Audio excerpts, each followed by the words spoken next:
اس کے لکھے نے حاکم شہر کے باپ کو قاتلوں کے اور چور چکوں سے کہیں زیادہ پریشان کر رکھا تھا۔ پرشاسی کو اجازت تھی کہ لکھے، مگر بابی باپ بیٹے کے خیالات خطرناک ہو سکتے تھے، لہذا اس پر انہیں دوسروں تک پہنچانے کی پابندی تھی۔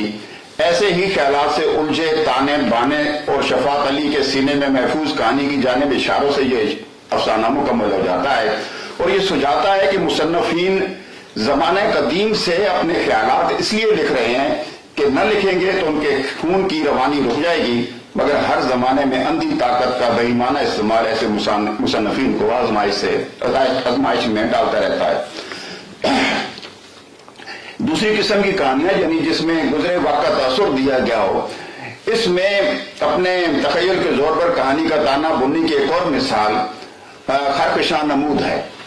اس میں نئی دنیا کی سیر کا قصہ ہے جو ایک پرانے شہر کے نئے کیفے میں سنا اور سنایا جا رہا تھا، اور سنانے والا اس میں کچھ نہ کچھ اپنی طرف سے ملاتا جاتا تھا۔ تھوڑا کھوٹ، تھوڑی بے ایمانی اور اس کی اجازت سننے والے مراتب بھائی سے لی جا چکی تھی۔ ایک ایسی دنیا جس کا ہر شہری خرمود تھا، ایک اور مزے کا خیز نام۔ جرم و سزا کے خرکشانی قوانین تھے۔ 20,000 کی آبادی والی اس دنیا پر 5 لوگوں کی ایک جماعت حکمران تھی۔ جب اس پر ہمسایہ ملک نے حملہ کیا تو رات ہی کو فتح کر لیا گیا۔ 2 ہفتے کے اپنے مشاہدات بیان کرنے والا قصہ گو وہاں سے نکلا تو اس کے پاس موجود تانبے کا پیالہ اور کانسی کی رکاسا کہیں نہیں وہیں رہ گئی تھی، اور ایک انگوٹھی لا سکا تھا جس کی عبارت موٹے عرصے سے یوں پڑھی جا سکتی تھی: سب راستے ایک جیسے ہیں اور کہیں نہیں پہنچاتے۔ کہانی کا اختتام حیرت کے اس اظہار پر ہوتا ہے کہ کیا کوئی خرکشاں کی دنیا تھی؟ اس کہانی میں بھی مصنف نے کچھ خیالات سے متن کو رواں رکھا ہے، جن میں سے ایک یہ ہے کہ ہر نئی بننے والی دنیا اپنے نام ساتھ لے کر آتی ہے۔ یہی خیال آخر میں نئے پن اور نئی دنیا کے سامنے سوالیہ نشان ڈال دیتی ہے۔ ناصر عباس کی کچھ کہانیوں میں حادثے اور اچانک پن کو داخل کر کے پہلے تو ایک موزیک صورتحال کا نقشہ کھینچا گیا ہے، اور پھر کہانی کو انتہائی شدید تکلیف دہ کیفیت کی جانب دھکیل دیا گیا ہے۔ مثلا دیکھیے، کچھ ملکوں میں تاریخ خود کو دہراتی ہے۔ ایک حادثے یا سازش کی کہانی ہے جس میں ملک کے 30 نمایاں ترین ادیب نہیں رہے تھے، اور ایسا خلا پیدا ہو گیا تھا کہ جو دیکھنے والوں کو نگلنے لگتا تھا۔ یہ شاعر، فکشن نگار، نقاد اور محقق ایک پہاڑی علاقے کے ریسٹ ہاؤس میں لے جائے گئے تھے، ایک ہی بس میں، اور وہ موت کے منہ میں چلے گئے تھے۔ یہ ایک اندوناک حادثہ ہے، مگر اسے پڑھتے ہوئے عبدالحمید عدم کا یہ شعر بھی ذہن میں گزرنے لگتا ہے: اس قدر بوجھ تھا گناہوں کا، حاجیوں کا جہاز ڈوب گیا۔ تو صورتحال کی موسیقی خیزی اور افسانہ نگار کی شرارت کی طرف ذہن منتقل ہو جاتا ہے۔ باقی کا افسانہ ادیبوں اور شاعروں اور ناقدین کی کھینچا تانی کا ہے، جس کا انجام 8 سال بعد پھر ایک اور حادثہ ہوتا ہے۔ ایک اور افسانہ پہلے کھیل اور بعد میں لکھی گئی تمثیل میں موزیک صورتحال پیدا ہوتی تو ہے، مگر کہانی کے بیانی میں دب کر المیہ کو گولی کی طرح سینے میں پیوست کر دیتی۔ یہ 2 ملکوں کی سرحد کی کہانی ہے جہاں دونوں طرف پیر پٹکتے فوجیوں کا عوام نظارہ کرتی ہے۔ دونوں طرف سے ایک ایک فوجی سرحد کی لکیر پر ہاتھ ملاتا ہے تو سارا منظر بدل جاتا ہے، اور دونوں طرف کے لوگوں کا آندھی کی طرح اٹھتے ہیں اور بے اختیار لکیر کو روند کر آپس میں گل مل جاتے ہیں۔ یہ قانون شکنی تھی، مگر لوگوں کے لیے ایسی وارفتگی اور نشاط تھا جو مدت سے حالت التوا میں تھا۔ سرحد روندی گئی تھی، خلاف ورزی کرنے والے بتیاں بجھا دینے کے بعد تڑ تڑ گولیوں سے بھون ڈالے گئے، ان کا نشان تک مٹا ڈالا گیا، تاثر دیا گیا کہ وہ لاپتہ ہیں یا دشمن کی قید میں ہیں، اور پھر بلا دیے گئے۔ فلم بنانے والے نے اس کہانی میں وہاں فوجوں کی قربانی کا اضافہ کر دیا تھا۔ اس مجموعے کی پہلی کہانی ورغلایا ہوا آدمی اور یہ 2 کہانیاں جن کا میں اب ذکر کرنے لگا ہوں، میری نظر میں اس مجموعے کی سب سے بہترین کہانیاں ہیں۔ ان 2 میں سے پہلی تو خیال ہی کی کہانی ہے، مگر دوسری میں وہ خالص واقعات اور کرداروں کو کچھ ایسے قرینے سے متن میں گوندا گیا ہے کہ خیال کی حاکمیت پہلی بار معطل ہوتی ہوئی محسوس ہوتی ہے۔ تاہم پہلے خیال کی حاکمیت والی کہانی، جی میری مراد پناہ مانگتا ہوں سے ہے، یہ لگ بھگ 50 برس کے ملا شمس الدین کے قلب کے غضب اور تخیل کے فساد کے زمانے میں شیطان سے ملاقات اور اس کے ساتھ مکالمے کی کہانی ہے، جن کی بیوی 8 برس پہلے گزر گئی تھی۔ کہانی ملا شمس الدین اور شیطان کی ہے، مگر دوسری کتب کے ساتھ ساتھ اس میں شیخ ابوالعباس احمد علی دونی کی شمس المعارف اور لطائف العوارض کے کبرا اور صغرا دونوں حصوں کو بطور خاص اس میں شامل کیا گیا ہے۔ یہ عملیات اور تعویذات اور وظائف کی مشہور عربی کتاب ہے۔ اس میں اسماء الحسنہ اور آیات قرآنی اور حروف تہجی کے خواص اور اسرار کا بیان بھی ہے۔ اس بیان سے افسانے کی فضا کو مستحکم کیا گیا ہے۔ شیطان کو لگ بھگ وہی مسئلہ درپیش ہے جس کی طرف ابن عربی، منصور علاج اور مولانا روم ابلیس کا نام لے لے کر اشارہ کرتے آئے ہیں، اور اقبال نے جاوید نامہ میں مولانا روم کے حوالے سے جسے حکیم اور فلسفی اور ملا اور ہند اور خرقہ پوش اور ایسا صوفی کہا ہے جس کا ذوق و جلال لا یزال سے فراق پیشہ تھا، آگ سے بنے شیطان کا کہنا تھا کہ اسے کیوں روضہ درگاہ بنایا گیا ہے، نافرمانی کے خیال کا بیج اس کے دل میں کس نے ڈالا، وہ موعد تھا یا منکر، اگر وہ دعا کرے کس سے مانگے۔ مردود ہو جانے والے شیطان کا سوال بہت سادہ تھا مگر جواب کہیں نہیں تھا۔ افسانہ وہ آخری دن اس مجموعے کا سب سے مختلف افسانہ ہے۔ یہ افسانہ خیالات کی بجائے واقعات کے فطری بہاؤ کو مقدم رکھتا ہے۔ اسے کرداروں کے باہمی تعامل سے بنایا گیا ہے۔ یہ ایک مرے ہوئے شخص اور اس کے دو بیٹوں کی کہانی ہے۔ اگرچہ پہلے اس میں دادی اور چچا بھی کردار کی صورت میں آئے مگر ان کا کردار بہت محدود ہے۔ ساری کہانی مکالمے کی صورت میں ہے مگر مکالمے کے اندر واقعات کا سلسلہ رواں رہتا ہے۔ جو بیٹا قریب ہے، خدمت کر رہا ہے، سہارا دے کر اٹھاتا ہے، اس کی بجائے بیمار باپ اپنے اس بیٹے کو یاد کرتا ہے جو وہاں نہیں ہے۔ باپ کی موت کے بعد دونوں بھائیوں کے اس مکالمے انسانی نفسیات کا بہت گہرائی سے مطالعہ ملتا ہے اور انسانی رشتوں کی نئی حساس جہتیں نکھر اور نثر کر سامنے آتی ہیں۔ اس مجموعے کے آخر میں خواب کہانیاں ہیں۔ خواب ہماری لاشعوری خواہشوں اور تمناؤں کی نمائندگی کرتے ہیں۔ یہ ذہن کی ایسی انوکھی کیفیت کا شاخسانہ ہے جس میں حال کے حادثات و تجربات ماضی کے واقعات میں گند کر ٹوٹی پھوٹی نفسیاتی تختی پر آنے والے واقعات کی تصویر بنا رہے ہوتے ہیں، تاہم یہ مربوط شاذ و نادر ہی ہوتے ہیں۔ ہوں گے کہ ان میں واقعات روئی کے گالوں کی طرح فاصلے پر تیرتے ہوئے یہ زکندوں میں بام ملتے ہوئے لگتے ہیں۔ میں ناصر عباس نیر کے ان خواب پانیوں کو پڑھ کر حیران ہوا کہ یہ کچھ زیادہ ہی مربوط تھے۔ یوں لگتا تھا خواب سے زیادہ ان میں شعوری عمل دخل اور کاٹ پھانس کا نے کام دکھایا تھا۔ یہ بھی دیکھا گیا ہے کہ لگ بھگ 4-5% خواب ہی یاد رہ پاتے ہیں، ورنہ اکثر بستر سے اٹھتے ہی ذہن سے محو ہو جایا کرتے ہیں۔ یہ دلچسپ لگا کہ انہوں نے اتنے سارے خوابوں کو پوری جزیات کے ساتھ ذہن میں گرفتار رکھا اور کاغذ پر اتار بھی لیا تھا۔ آخر میں مجھے کہنا ہے کہ خیالات اور سوچ کو باقاعدہ کہانی کے اندر ایک حرکی عنصر بنا کر یوں چلنا جیسے وہ بھی ایک کردار ہو یا وہی واقعہ ہو گیا ہو، ناصر کے ہاں ان کے فن کا خاص حوالہ بنا ہے۔ آپ کہہ سکتے ہیں کہ ایسا علامتی افسانہ نگاروں کے ہاں بھی ہوا تھا، جی درست، کچھ 4 دہائیاں پہلے، مگر وہ یوں مختلف تھے کہ ان کے افسانوں میں کہانی کا دھاگا نہ ہونے کے برابر تھا اور متن میں ٹکڑے ٹکڑے واقعات کے بیچ علامتی چیپیوں کے سبب ایسے بکھراؤ سے سامنا ہوتا تھا کہ پڑھتے ہوئے الجھن ہوتی تھی۔ ایسا ناصر کے ہاں نہیں ہوتا۔ ان کے ہاں خیالات اور سوچنے کا عمل کہانی کو مربوط کرتا ہے اور بیچ بیچ میں دانش بھری چمکتی سطریں تجسس کم نہیں ہونے دیتی۔ یہی دانش بھری سوچ بیشتر مقامات پر واقعات کی قلت میں ان کا قائم مقام بھی ہو جاتی ہے۔ کہیں کہیں خیالات اور سوچ ہی سپیس، ٹائم اور کرداروں کی قائم مقام ہو جاتی ہیں۔ ممکن ہے یہاں آپ کا دھیان بیدی اور منٹو کے درمیان ہونے والے اس دلچسپ مکالمے کی طرف جائے جس میں منٹو نے بیدی سے کہا تھا، تم سوچتے بہت ہو، لکھنے سے پہلے سوچتے ہو، لکھتے ہوئے سوچتے ہو اور بعد میں بھی سوچتے ہو۔ اور بیدی نے جواب دیا تھا، سکھ کچھ اور ہوں یا نہ ہوں، کاریگر اچھے ہوتے ہیں اور جو کچھ بناتے ہیں ٹھوک بجا کر اور چوب پر چوب بٹھا کر بناتے ہیں۔